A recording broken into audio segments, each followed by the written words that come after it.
capítulo 1 de la segunda carta a los tesalonicenses, desde el versículo 1. Dice así: Pablo, Silvano y Timoteo, a la iglesia de los tesalonicenses en Dios, nuestro Padre, y en el Señor Jesucristo. Gracia y paz a vosotros, de Dios nuestro Padre y del Señor Jesucristo. Debemos siempre dar gracias a Dios por vosotros, hermanos, como es digno, por cuanto vuestra fe va creciendo y el amor de todos y cada uno de vosotros abunda para con los demás, tanto que nosotros mismos nos gloriamos de vosotros en las iglesias de Dios, por vuestra paciencia y fe en todas vuestras persecuciones y tribulaciones que soportáis. Esto es demostración del justo juicio de Dios, para que seáis tenidos por dignos del reino de Dios, por el cual asimismo padecéis. Amén. Esta era la situación de los creyentes, como cualquier creyente en nuestros días, es decir, que no hay diferencia. El Señor nos ha salvado igual que a ellos y estamos en una circunstancia igual que ellos estaban en su circunstancia. Pues bien, esa es una realidad que antes nunca se daba. ¿Cómo es posible que ahora los gentiles, los no judíos, reciban el Evangelio y se les anuncie la salvación en el Mesías? Durante siglos eso fue imposible y hay que recordarlo.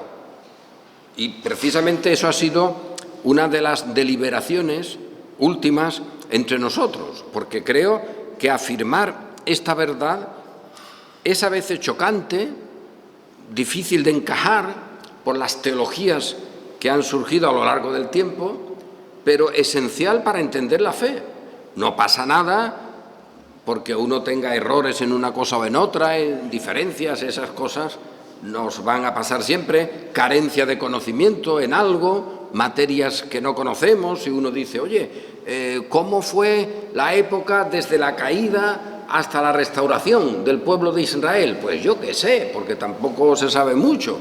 Yo solo sé que aquello estaba todo destruido, que luego hay ahí un decreto de un rey para que vuelvan a la tierra, vuelven unos cuantos, tampoco sabemos, y aquello tiene luego unas circunstancias en las que hay unos escritos que nos dan conocimiento, pero no todo el conocimiento histórico, como los libros de Esdras, de Nehemías. Luego hay algunos profetas que allí profetizan, por ellos podemos deducir cómo estaba la situación, pero hay lagunas y uno no tiene por qué a veces preocuparse o angustiarse porque haya un elemento de la historia o del esquema, del dibujo, que no sepa dónde colocarlo, dónde pongo esta pieza del puzzle. Bueno, pues no pasa nada. Es decir, que no se trata de que uno tenga que hacer un curso y sabérselo de memoria de 500.000 páginas. No se trata de eso. Es algo más sencillo, de conocer la persona de Cristo como nuestro Redentor, y esa es la condición. Pero eso implica cosas, y esa es también la tarea de la Iglesia, anunciarlas, y es la tarea también de la predicación, llevarnos a todos al conocimiento de Dios, y al mismo tiempo la eliminación, la quiebra de las posturas contrarias. Someter, dice Pablo, todo pensamiento contrario bajo la autoridad de la palabra de Dios y de Dios. Ese es el dato. Entonces, lo que Pablo hace escribiéndole a los Gálatas es eso, afirmar a los creyentes, pero también explicar qué había pasado con las enseñanzas que estaban recibiendo, con las cuales, como leímos antes, él llega a decir, me temo que mi trabajo entre vosotros, lo que os he explicado, haya sido en vano, porque al final no estáis sacando las conclusiones adecuadas. Todo esto, por lo tanto, tenía que ver con esa situación extraordinaria, ya para nosotros muy normal, de que Cristo sea anunciado universalmente a todo el mundo, a toda lengua, a toda nación, a todo hombre y mujer que hay en la historia, esclavo, libre, de una manera, de otra, de un color, de otro, de una lengua, de otra, etcétera. Porque, reitero, eso antes no se podía hacer.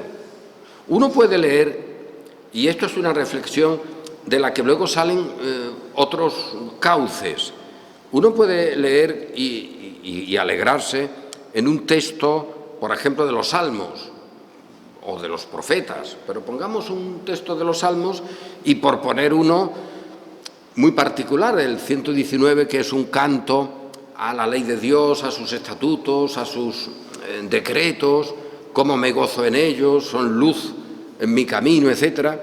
Todo eso está muy bien, pero eso tú no lo podías anunciar fuera de Israel.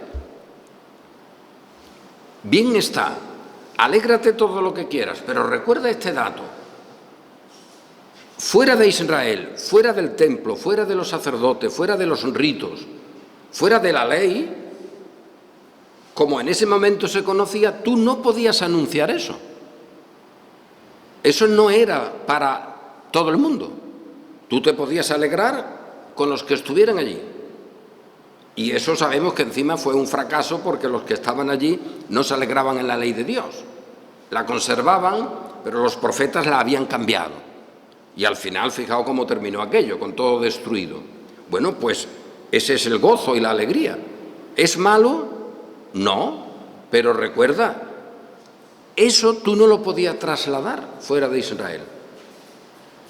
Y ya eso cambia un poco la circunstancia. Ahora sí podemos cambiar, ¿pero qué? Pues porque ahora lo que se anuncia es la promesa que se ha cumplido. Y esa promesa que se ha cumplido es que hemos sido redimidos. Mira por dónde. A veces se ponen ejemplos y hay que tenerlos en cuenta, ¿eh? Hemos sido redimidos y pongamos el ejemplo de Israel. Suele ser un mal ejemplo, pero bueno, puede valer, ¿eh? Para explicar una idea. Hemos sido redimidos como Israel cuando salió de Egipto. Bueno, eso está bien. Hombre, que hemos sido redimidos como Israel, el pueblo de Israel, cuando primero llega a Egipto, que eso se olvida de una manera tan providencial, con los hermanos de José, luego se instalan allí, luego prosperan, y luego hay una circunstancia en la que cambia la mirada que le estaban haciendo y dijeron algunos de los príncipes, ¿no?, de Egipto: oye, que esta gente, como sigan así, van a ocupar nuestro espacio, y los persiguen. Y bueno, todos conocemos esa circunstancia en la cual, a través de Moisés, el Señor poderosamente saca a su pueblo de Egipto. Y además lo saca así para que me sirva. Y luego le da la ley. Pero lo que Pablo está diciendo en esa carta a los Gálatas es que Cristo nos ha redimido no de Egipto, no del infierno, que también, sino de la ley. Oye, qué cosas, ¿no? Porque esto hay que pararse un poco a pensarlo. Oye, Cristo nos ha redimido no de la condenación del infierno, que también, no de Egipto, no de los poderes diabólicos de no sé qué. Oye, lo que dice Pablo es: nos ha redimido de la ley, de la maldición de la ley, hecho por nosotros maldición. Pero todo eso, además, en el planteamiento que hace el apóstol Pablo es: porque fijaos, aquí hay una circunstancia, para que ahora ese evangelio que vosotros habéis recibido pueda darse, y pueda darse en relación con lo anterior, porque es el mismo Dios. Nuestro Dios no es un Dios diferente al de Abraham, o al de David, o al de Isaías, o al de Jeremías. Pero ¿cómo es posible que se haya producido esto? Pues Pablo dice sencillamente, y claramente, que luego eso se use mejor o peor es otra cuestión, pero lo que Pablo está diciendo es: bueno, es que aquí hay un dato. Dice, para que esto pueda ser así, para que los gentiles puedan escuchar, tiene que haber antes una circunstancia en la que la ley no sea lo que tenga la primacía, porque con la ley no se puede anunciar salvación, solo hay condenación. Que es santa, que es justa, que es buena, por supuesto, pero no salva. La justicia que la ley puede ofrecer, nadie la puede tener. Así que no hay salvación. Pero resulta que antes de que viniera la ley, y ya en ese sentido específico de organización a través de Moisés para el pueblo asentado en aquella tierra que iban a recibir, aunque se le dio antes de llegar allí, y cuando llega allí el pueblo pues se instala y hay una organización social, evidentemente, donde cada tribu tenía su lugar, era como una confederación. No había una ley civil que dijera aquí hay un rey y todos me obedecen, no, sino que cada grupo, como una pequeña nación, tenía su propia condición, incluso sus estandartes, y tenía aquello una pinta, bueno, que fue así hasta que luego pidieron un rey y luego ya sabemos toda la historia, o por lo menos sabemos algo de esa historia. Pero el dato que dice el apóstol Pablo es, mira, que para que esto se produjera hay que ponernos en el momento cuando Dios habla de su justicia y de la salvación a Abraham. Oye, que allí no había ley, allí no había ritos, allí no había nada. Es más, se le da la circuncisión a Abraham como un signo de la fe, como un signo de la fe que había tenido. Y cuando Santiago habla de Abraham, cuidado ahí con mezclarlo con la ley, porque el bueno de Abraham con la ley no tiene nada que ver. Que Abraham obedeció, pues sí, mira, muy bien. Que obró, pues muy bien. Pero ¿y la ley? La ley no estaba siquiera. Vino 430 años después. Y la ley en el sentido de lo que recibe el pueblo a través de Moisés. Pues el argumento del apóstol Pablo es de lo más sencillo en el fondo. No hace falta conocer muchas cosas. Lo que está diciendo es, nosotros ahora tenemos este evangelio de salvación en Cristo y esto nos une, fijaos, a Abraham. Pero claro, al unirnos a Abraham, ahí ya tenemos las cosas solucionadas.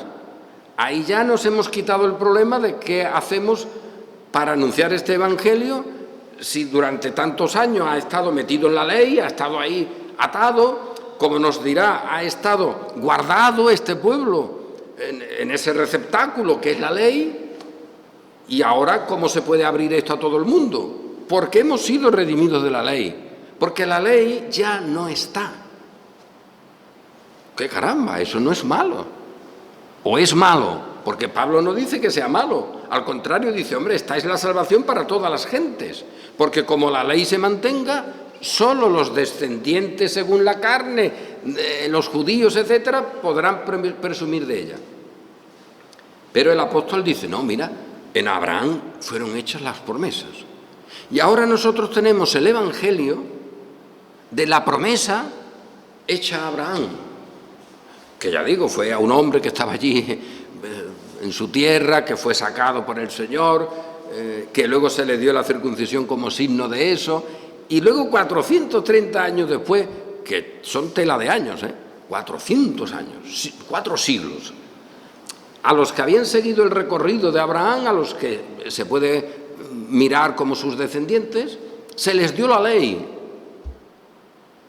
Y ahora dice el apóstol, cuidado ahí, no hay contradicción por una razón, y lo dice y lo subraya, porque la promesa en la cual está Cristo corresponde a la fe de Abraham, a ese momento, fijaos que es una conversación, un pacto, tampoco es una conversación así sencillita, es un pacto que Dios hace con Abraham, con una persona y su descendencia, en la cual está luego Cristo, evidentemente, como el fundamento.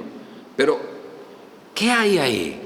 Pues ahí lo que el Señor dice, ven para acá tú, yo te saco de tu tierra, hago un pacto contigo. Y Pablo dice, bueno, cuando un pacto se ha hecho, ya se ha hecho, Entonces ahora, ¿qué pasa con la ley? ¿Qué pasa con lo que viene 430 años después? ¿Qué hacemos? ¿Quitamos ese pacto? Y lo que dice el apóstol es, no, porque el pacto ya existe y la ley no lo abroga, no lo quita. ¿Por qué? Porque no tiene promesa. Porque la promesa de la redención está en Abraham, en esa conversación, en ese pacto que Dios hace con esa persona. en la cual le dice, mira, yo soy el Dios soberano, tú eres mi siervo y mira, a tu simiente yo voy a salvar y yo seré su Dios. Y ahora, mira, este es el signo que vas a tener de esta relación, y era la circuncisión. Y luego, 4 siglos después, aparece la ley. Pero Pablo en su argumento lo que está diciendo es, cuidado ahí, si la ley tuviera poder de salvar, estaríamos en un problema. Y esto nos debe hacer pensar porque, cuidado ahí, que estamos con el mismo Dios. Pero lo que Pablo está diciendo, aunque estemos con el mismo Dios, si esta estructura de la ley que recibe el pueblo 4 siglos después del pacto con Abraham tuviera poder de salvación, tendríamos un problema. Porque ahora le podríamos decir a Dios, bueno, ¿qué hacemos? Porque tu pacto, tu testamento, tu acuerdo, ese estrechar la mano con Abraham, que por cierto en todos los signos que hay, como sabemos, en esa época y en ese momento, en esa circunstancia tan extraordinaria de cuando Dios habla con Abraham y le da su pacto, todo indica que es un pacto unilateral, que es Dios el que dice, bueno, yo me voy a relacionar contigo, pero me voy a relacionar con un pacto, y no pudiendo jurar por otro mayor, juro por mí mismo. Es un pacto en el que están 2, pero ahí uno ha sido el receptor. Todos se lo han dado. Y luego habrá unos hijos tuyos que serán parte de este pacto y le darán las promesas. Y todo eso fundado en tu simiente, que será Cristo. Muy bien. Pues ahora lo que Pablo está diciendo es, si la ley, en el sentido de lo que Moisés le da al pueblo, lo que Dios le da a través de Moisés al pueblo, si eso pudiera salvar, tendríamos un problema porque ahora tendríamos 2 promesas, tendríamos como 2 pactos. El Señor habría hecho un acuerdo con uno y con otro distinto, porque en uno es, por la gracia yo soy tu Dios y el de tu descendencia, y en el otro sería, haz estas cosas y vivirás. Y eso es lo que dice Pablo, cuidado, que la ley no es de promesa, la ley dice, haz esto y vivirás, hazlo. El problema es que no se puede hacer. La ley es santa, justa y buena, ponle todo lo que quieras, pero ahí la tienes y no salva. Entonces, ¿qué tenemos? Dice Pablo. Bueno, pues tenemos algo extraordinario, que para que esa ley que estaba ahí, que además era un elemento que condenaba siempre, pueda verse y pueda ponerse en la historia en relación con esta actuación de Dios con su pueblo a través de la historia, y eso nos colocará luego en la enseñanza a esa iglesia en Tesalónica sobre cómo Dios sigue gobernando la historia y en medio de esa historia ha colocado su pueblo y los errores que habían aparecido y han aparecido siempre a lo largo de la historia con ese planteamiento del final de los tiempos, etcétera. Bueno, pues lo que Pablo dice, nosotros ahora no tenemos problema, cuidado ahí, porque nosotros al anunciar a Cristo, nosotros lo anunciamos como la promesa, la simiente de Abraham, y esa nos atañe a nosotros como gentiles, como judíos o gentiles. ¡Ay, caramba! Pues ahí está ya la solución. Ahora resulta que el Mesías se anuncia a todo el mundo como la promesa del Señor. Ahí está la promesa, ahí está nuestra redención, nuestra salvación en relación con Abraham. Y la ley, porque claro, ahora viene el problema de que allí había algunos que querían todavía conservar la ley, la promesa y la ley. Y Pablo tiene que decir, vamos a separar esto porque si no nos liamos. Si no nos liamos. Ese es el criterio. Porque en el momento en que yo conserve la ley, a ver cómo digo yo que he sido redimido de la maldición de la ley. Y todavía más, se podría discutir ahora con algunos teólogos, ¿no? Cuando te hablan, bueno, es que en la ley, que nadie sabe muy bien ahora ya qué es eso, ¿eh? Sería muy interesante que cuando uno dice ley, pues uno dijera, mira, la ley significa el libro del Éxodo, Deuteronomio, Levítico, con todo lo que hay ahí. Vale, pues mira, hermano, por lo menos ya nos hemos aclarado con todo lo que hay ahí. Pues espera un poco, que luego te voy a traer algunas de las cosas que hay ahí, a ver si esas están o no. porque ahí hay cosas muy curiosas, ¿no? Vamos a ver. Y si me dicen, no, pero la ley ahora está, porque es que en realidad hay 3 usos. Mira, yo nunca en ningún sitio he leído eso. El bueno de Pablo no me está hablando de 3 usos de la ley. Me está hablando de la ley, que vino 4 siglos después de la promesa.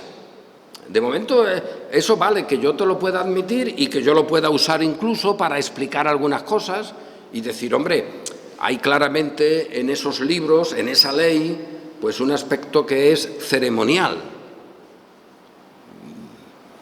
En algunos casos eso se verá claro, en otros no tanto. Eso hay que tenerlo en cuenta también. En otro hay leyes civiles. Eso es un lío enorme, ¿eh? Pues las leyes civiles, ¿cuáles son? Eso es tremendo, ¿no? Ahí hay un lío gordo. Pero se puede hablar de que, bueno, había algunas normas en Israel que eran de tipo social. Vale, pero cuidado que ahí, como uno luego diga, vamos a meter aquí en una lista todos los versículos, todos los textos que corresponden a la ley ceremonial, todos los que corresponden a la ley civil, que sería legítimo reclamarlo, ¿eh? Porque si alguien está diciendo que se divide en eso, pues hijo, lo habrás visto tú, esa división, dame la división hecha, que yo soy torponato. Me das, como tú lo has visto, lo que es ceremonial, lo que es civil, tú me lo das. Y repito, este modo de hablar ha sido común a lo largo de la historia de la Iglesia, ¿eh? Hay gente que lo ha usado para explicar, pero cuidado, pero nunca como un elemento definitorio último. Y luego se dice, y luego está la ley moral. Estas son las 3 divisiones, ¿eh? La ceremonial, la civil y la moral. ¡Qué cosas! Y la moral, esa se conserva. ¡Qué cosas!, ¿no? Pues oye, si ya era una complicación saber las otras 2 divisiones, saber esta, ¿quién la arregla? La moral. Y podríamos decir, mira, quien me diga a mí esta división, que me dé los trozos divididos. O que se calle, de momento. Porque si no me dice los trozos bien, porque es fácil acudir a decir, hombre, en la moral es que tienes que respetar la vida del prójimo. Bueno, vale, eso solo no es, hay muchas cosas más. Pero todo esto, el bueno del apóstol Pablo no lo tiene en cuenta. Él dice, nosotros hemos sido redimidos de la maldición de la ley por Cristo, para que la promesa hecha a Abraham se cumpla. Oye, pues entonces aquí estamos en una situación extraordinaria. Que el apóstol Pablo está diciendo que no leamos el salmo tal, o que no cantemos el salmo, o que no comentemos al profeta Jeremías. Eso no lo está diciendo porque él mismo lo hace. Él mismo usa los salmos, usa a los profetas. Lo que está diciendo es, aquí hay una situación en la que el Señor, por su gracia, nos metió, nos dejó allí, empleemos la palabra que queramos, secuestrados o encerrados, dice Pablo, encerrados para la promesa, para la fe. Estuvimos encerrados en ese habitáculo que era la ley, de la cual hemos sido redimidos.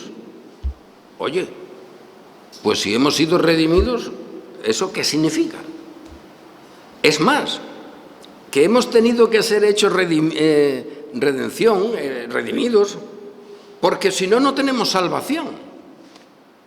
Muy bien, pues hasta ahí ya llegamos y ahí no hay ningún problema y todos podemos decir más o menos, oye, pues esto que dice el apóstol, qué cosa más extraordinaria, fíjate tú, que yo ahora tengo mi salvación en Cristo, porque hombre, de eso se trata. De eso se trata. Has creído en el Mesías y por eso ahora puedes esperar de los cielos a ese Mesías y servir al Señor con toda gratitud.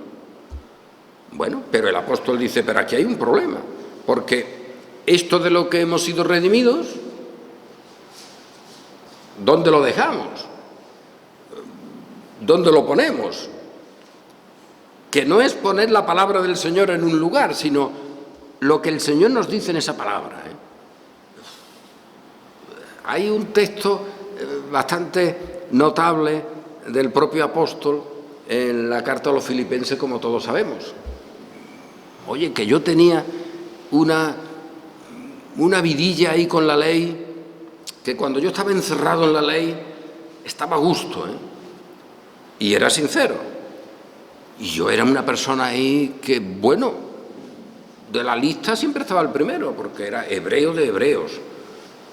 Yo tenía todos los apellidos que uno quisiera tener para demostrar que era de sangre hebrea. Era del grupo de los fariseos. Yo, puestos a poner, tuve al mejor maestro que se podía tener, Gamaliel, que era lo más de lo más en ese momento. Y oye, que yo pensaba que estaba allí vivo. Que yo, Pablo, que luego voy a escribir una carta en la cual voy a explicar esto, que es que estábamos encerrados, como esclavos, vaya, encerrados, sin libertad, aunque éramos herederos por la promesa antigua que el Señor había hecho. Sin embargo, en esa situación histórica estábamos encerrados, guardados por el poder de Dios para luego salir a la fe. Pero yo, ese estar guardado, oye, que lo vivía con una felicidad y un gusto, porque yo creí que estaba vivo y que no había vida en otra parte. Yo cumplía todos los ritos, me iba a todas mis fiestas, estaba contentísimo. Pero luego el Espíritu de Dios, ese Espíritu que siempre se mete por medio, ese Espíritu de Dios, cuando llega a decirme qué dice la Biblia, qué dice la palabra, me indicó algo terrible, y es que hay una pulsión, hay un elemento en el corazón que ese no se arregla ni con un trozo moral, ni con un trozo civil, ni con un trozo ritual. Eso de manera de arreglarlo. Cuando la ley decía no codiciarás, se acabaron ya todas las tonterías. Y me di cuenta de que yo no estaba vivo. Entonces, si no estoy vivo yo, que tengo lo mejorcito de todo, ¿quién puede vivir aquí dentro? Pero ahora, además de eso, nos dice Pablo, se ha mostrado la justicia de Dios. La justicia de Dios, pero que ya no está ahí. Y eso es lo que anunciamos, esa justicia de Dios que está indicada, que se puede comprobar por todos los textos de las Escrituras, pero es una justicia aparte de esto. Oye, lo mismo que ha dicho el apóstol antes, que hemos sido redimidos. Dios nos ha redimido de la maldición de la ley. Vaya, como si la ley ahí fuera una cosa pagana. No, es que la ley nos condenaba. Y dentro de ella no hay salvación, solo hay condenación. Y ahora el apóstol, como todos sabemos, y no hace falta leer el texto, dice, pues yo ya, mira, todo lo que tenga que ver con eso, para mí es basura. ¿Y el apóstol qué está diciendo? ¿Que el Salmo 119 es basura?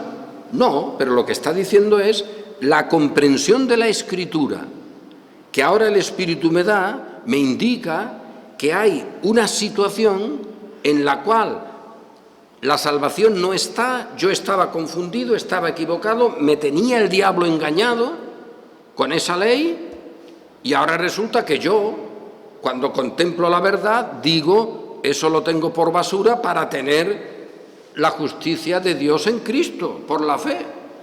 Es más, no puedo tener las dos cosas, porque las dos cosas son incompatibles. Y ese es el argumento del apóstol Pablo en la carta a los Gálatas. Como esto es incompatible, ¿cómo puede ser las dos cosas de Dios? Y dice Pablo, no, pero aquí hay una situación que soluciona el problema. Es que la promesa no fue hecha por la ley. La promesa fue hecha directamente a Abraham, y esa es la promesa que tenemos en el Mesías.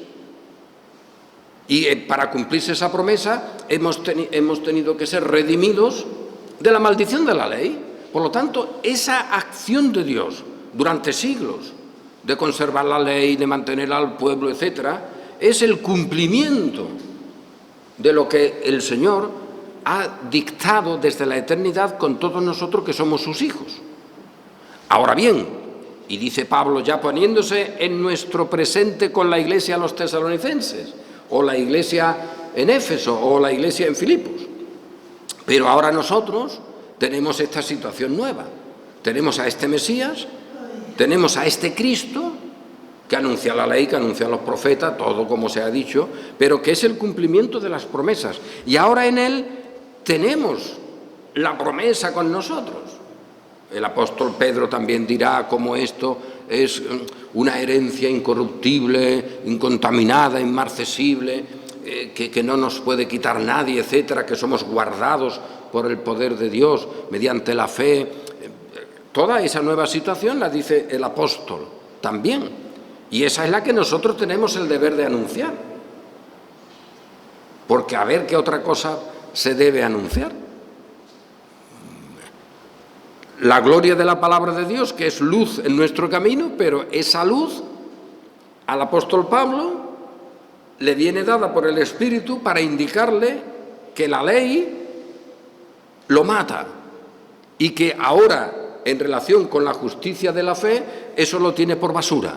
Oye, eso es lo que la Biblia gloriosa, que es luz en nuestro camino, nos dice. Eso no es despreciar el libro de Levítico o es reírse de lo que hacían los sacerdotes como si fuera tonto. No, eso todo lo organizó el Señor para guardarnos, para preservarnos durante siglos y para mantenernos para la promesa. Eso es lo que dice el apóstol. Oye, ha sido en ese sentido nuestro ayo, en fin, nuestro tutor, nuestro guardián para llevarnos a Cristo. Cuando ya estamos en Él, oye, pues, ¿qué hacemos? Ya el tutor ya es un tutor que ha estado ahí, ha servido para eso y punto, ya no hay que conservarlo. Pero luego se encuentra el apóstol, y esta es una reflexión que hemos hecho muchas veces, pero que también conviene vivirla en nuestro tiempo. Con independencia, fijaos, de que nosotros podamos decir, como veremos si Dios quiere, el próximo domingo, oye, que estos creyentes en Tesalónica, el apóstol y sus colaboradores Silvano y Timoteo dan gracias, como es digno, por cuanto vuestra fe va creciendo. Oye, que aquí crecimiento, pues claro que tenemos que exhortarnos y asumirlo, y que hoy tendremos más crecimiento que ayer, etcétera, eso es evidente.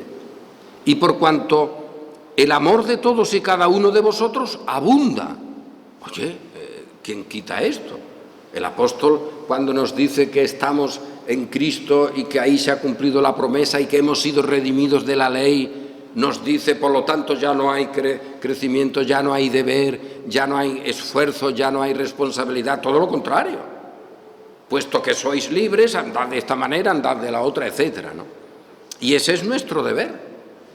Pero el apóstol se encuentra con un problema en esas iglesias de Galacia, también en otras, y en nuestro presente, en un sentido. Dice, oye, que aquí me encuentro con algunos, a ver, que yo mismo, diría el apóstol, si tengo que cumplir una ceremonia, la cumplo.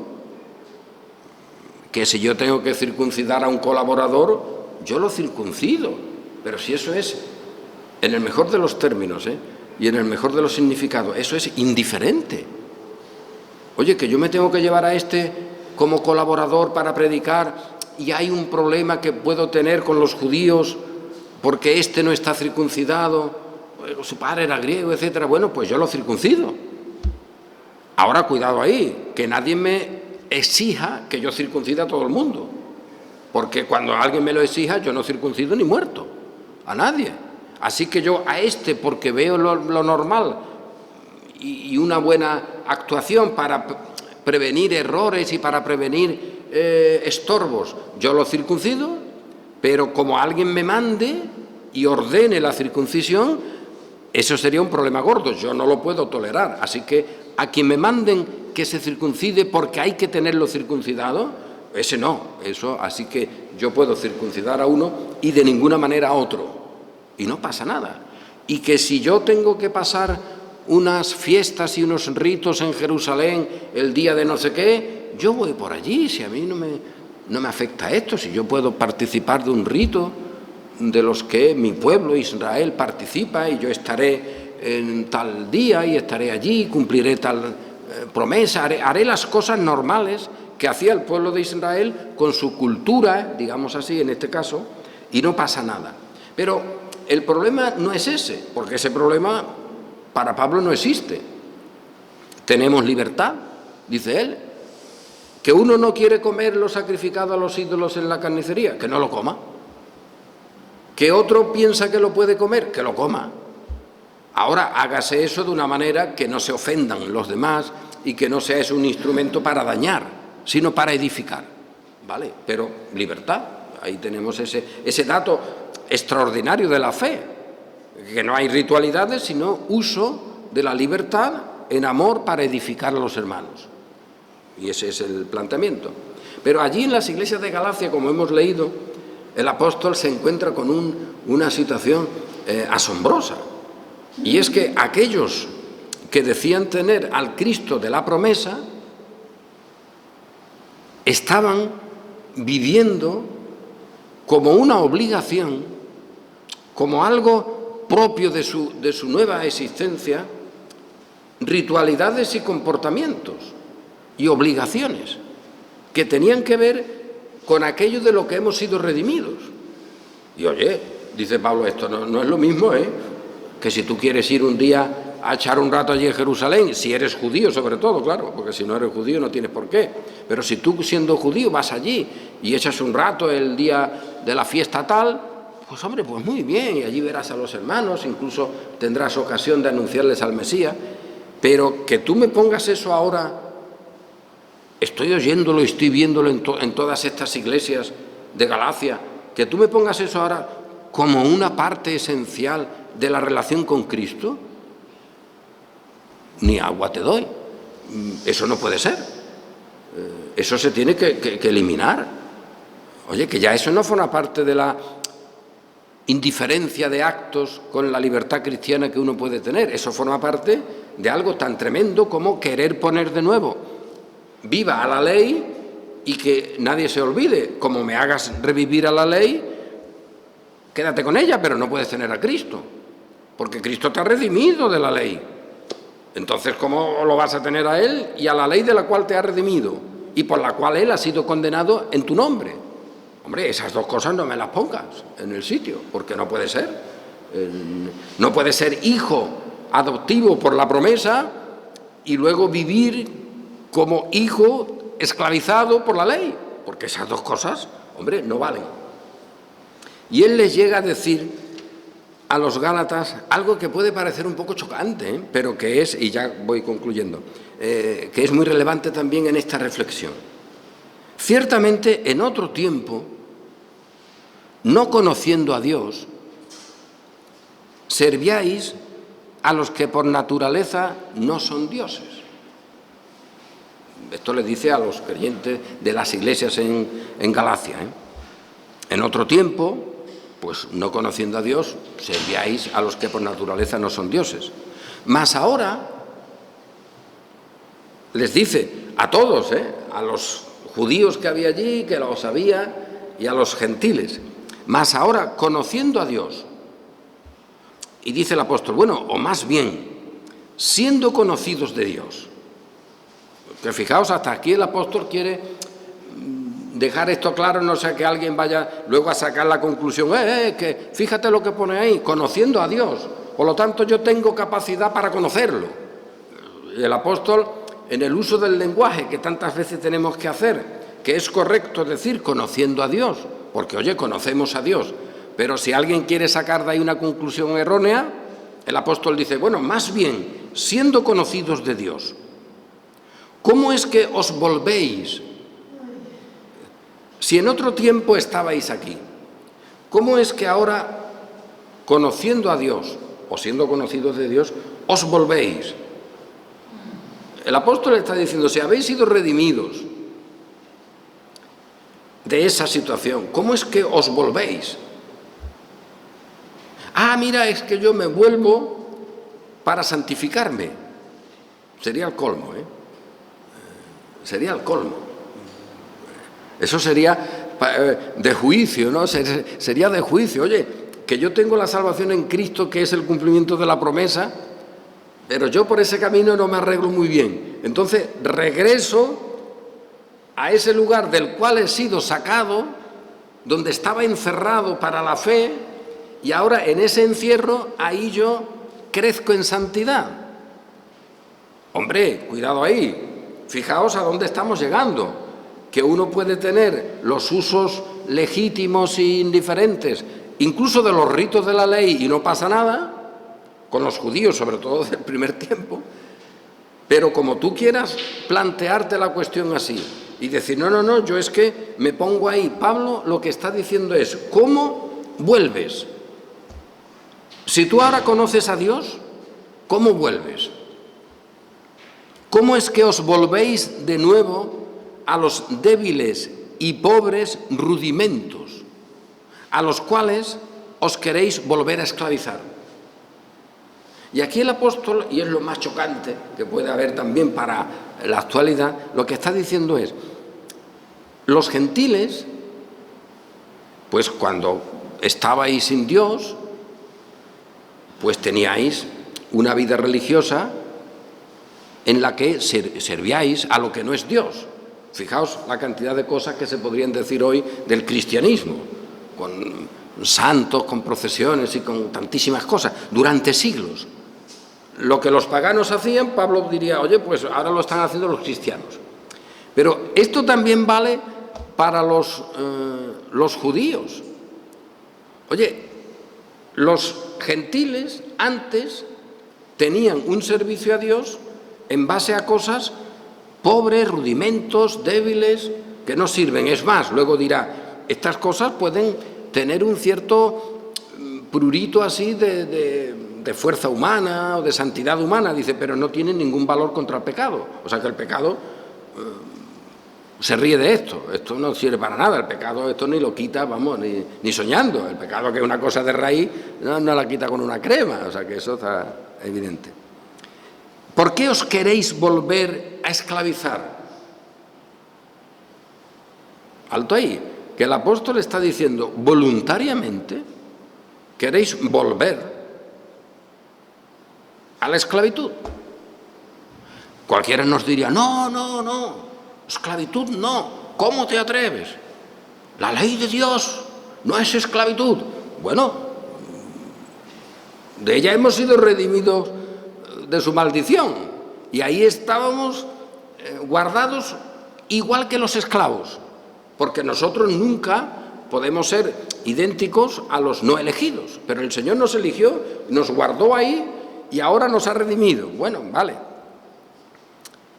Lo que le está diciendo a los creyentes el apóstol es, cuando ahora me ponéis estas ritualidades como obligatorias, estáis volviendo a la esclavitud. Y oye, ¿tendremos el deber nosotros, como el de Pablo, de anunciar cuando alguien está volviendo a una situación de peligro, a una situación infecciosa? Mira, hermano, has salido de ese foco de infección y ahora voluntariamente quieres volver. Pues yo te aviso para que no vuelvas. Y ese es nuestro deber. Y fijaos a dónde hemos llegado. Y este aviso tiene que ser para que nadie se confunda con la santidad o la santificación. Porque como te pongan la ley donde no debe estar, estás en esclavitud. Eso no es un tema menor. El apóstol no lo toma como un tema menor. Porque, bueno, fijaos las cosas que ya vimos en otra ocasión, que le dice a los Gálatas, cuidado que como sigáis por ahí os quedáis sin Cristo, que como sigáis por ahí, seguid, pero en la gracia no estáis, habéis caído de ella. Guardáis los días, los meses, los tiempos y los años. O el día de reposo y otras cuestiones como el apóstol indica. Me temo de vosotros que haya trabajado en vano con vosotros.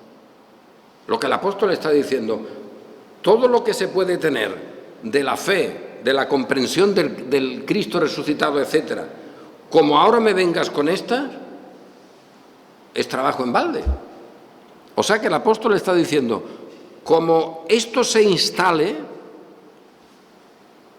la relación con Cristo ha desaparecido. Y fijaos, y termino con esto, el colmo del engaño diabólico que a veces se produce es que pretendas tener comunión con Cristo y mucha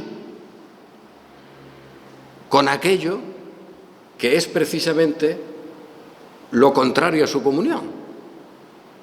Esto es el colmo, ¿verdad? Porque cuando tú dices, bueno, yo quiero tener comunión y estar en esta vía para, con esta santidad, tener más comunión con Cristo. Y Pablo te dice, pero párate ahí, que la comunión con Cristo no puede estar aquí, si de ahí nos ha sacado Él, si de ahí nos ha sacado. ¿Cómo ahora me vas a decir que para estar en el bien tienes que vivir tú aquí con estas ritualidades que Pablo dice son igual que la de los gentiles, es decir, que no sirven para nada, pueden tener un prestigio social, pero no sirven para nada, porque eso es servir a lo que no es Dios, de tal manera que la propia ley, en ese uso inadecuado, de querer mantenerla como una palabra que sigue existiendo para salvar, etcétera, pues se convierte en algo pagano, fijaos. Y eso es evidente. ¿Cuánto paganismo no tiene la Iglesia cristiana con la ley de Dios o con la palabra de Dios? Multitud. La propia realidad de los hechos, cuando tú las cambias, se transforman en paganismo, en ídolos paganos. Pues frente a todo eso hay que tener la palabra precisamente de toda la Escritura, de Levítico, Deuteronomio, los Hechos, los profetas, los Evangelios, Apocalipsis, de toda la palabra explicándonos esta situación y anunciarla. Termino con una cuestión, porque antes cantábamos el Salmo 101 y en ese Salmo 101 en la estrofa segunda se inicia diciendo: no pondré la mirada en cosas vanas. Parémonos, que con lo que el apóstol nos está diciendo es: no pondré la mirada en la estructura de la ley de la que Cristo me ha redimido. Porque aquí cosas vanas parece que son las cosas de comprar un vestido, de comer doble ración. Pero a nadie se le ocurriría pensar que esto lo podemos plantear en nuestros días cuando el creyente dice: no pondré mi mirada en cosas vanas, que lo podríamos plantear como el apóstol lo plantea, en las circunstancias de la ley que ya no están con nosotros y que se quieran conservar. Esto es lo más chocante del mundo, porque nadie pensaría que eso es una cosa vana.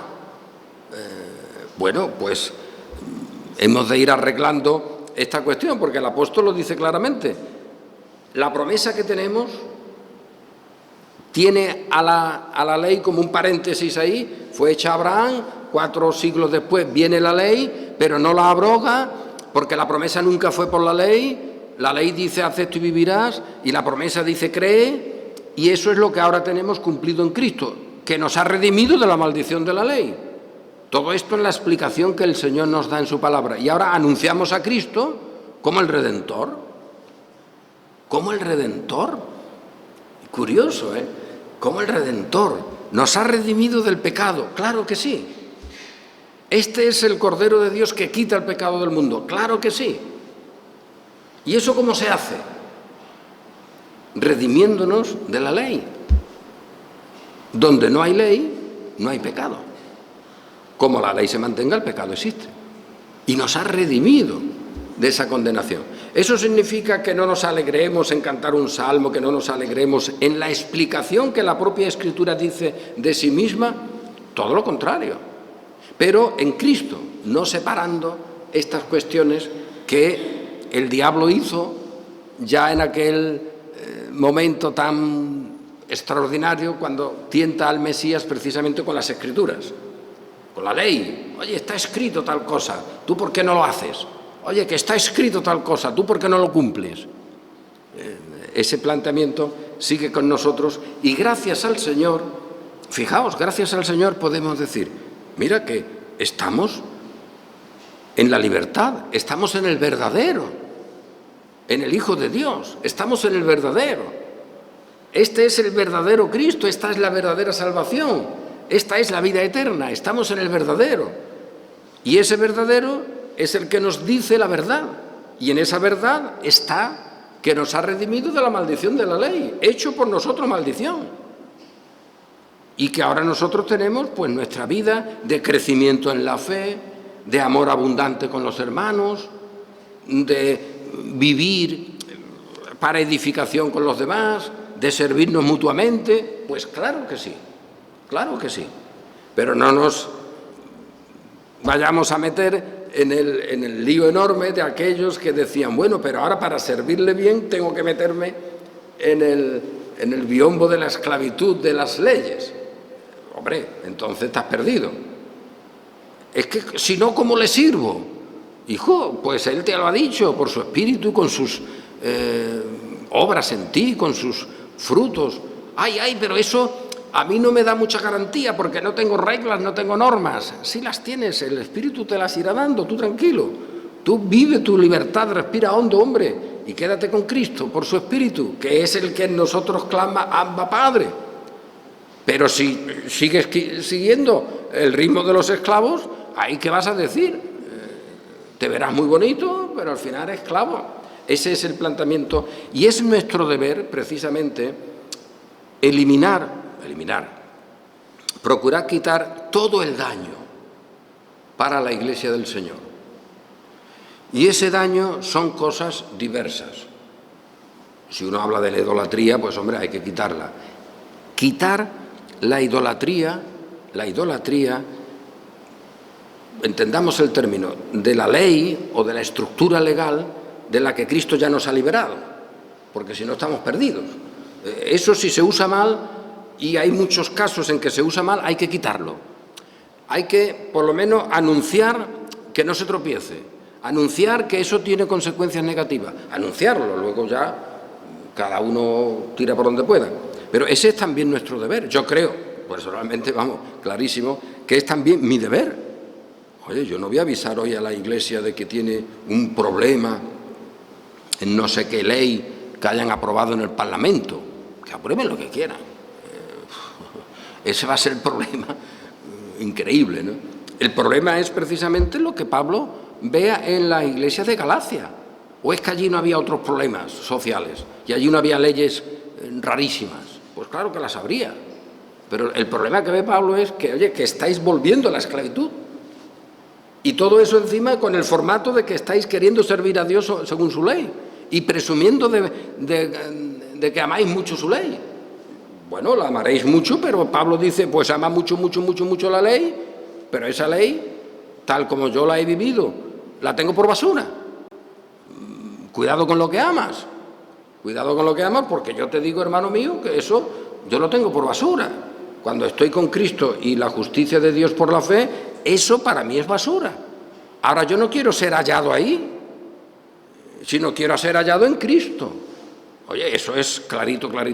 Pues con esa claridad sigamos caminando, creciendo, exhortándonos, orando los unos por los otros, visitándonos, los que están más chungos que reciban visitas de otro, una llamada, los más pequeñitos con las ayudas de otras madres, todo lo que se quiera, pero si estamos en un camino que tenemos muchas oportunidades para colaborar, para ayudar, para, en fin, vivir la comunión de los santos, pero eso en la libertad de los hijos de Dios, no volviendo a la esclavitud, porque eso sería el colmo y eso sería una ruina de la cual hemos de avisarnos también. Que el Señor, que hasta aquí nos ha traído, también siga con nosotros, llevándonos por este camino de libertad, de gozo y de salvación que nadie puede quitarnos. Amén.